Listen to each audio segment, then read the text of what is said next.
Welcome to my YouTube channel. In this video we will solve another important question from the topic SQL. Here we have two tables, customer and transaction. You can see here account number is common for both the table. So in one table account number will act as a primary key and in another table it will act as a foreign key.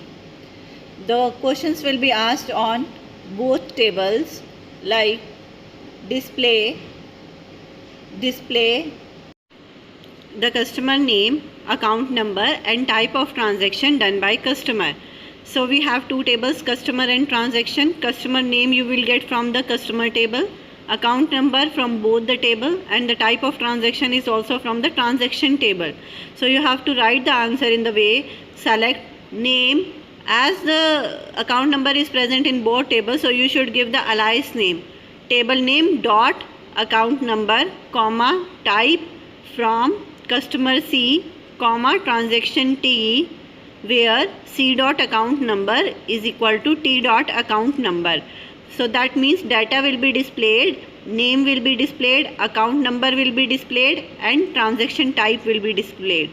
So from which table they are displaying, mention the both the tables, give alias name, customer name as C, transaction as T, where and matching column equijoin you can use C dot account number is equal to T dot account number.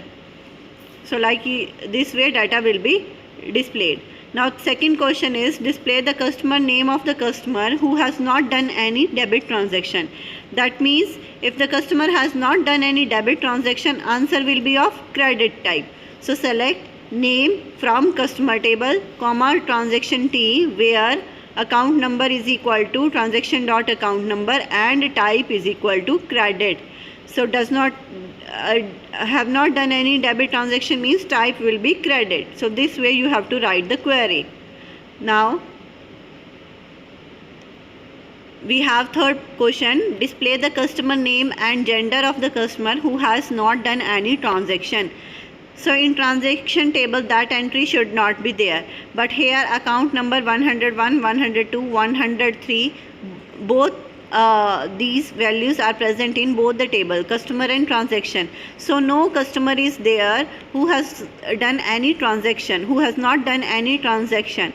So we have to write the query select name comma gender from customer C comma transaction T, where C dot account number should not be equal to transaction dot account number. Now next question is display the sum of amount for each transaction type.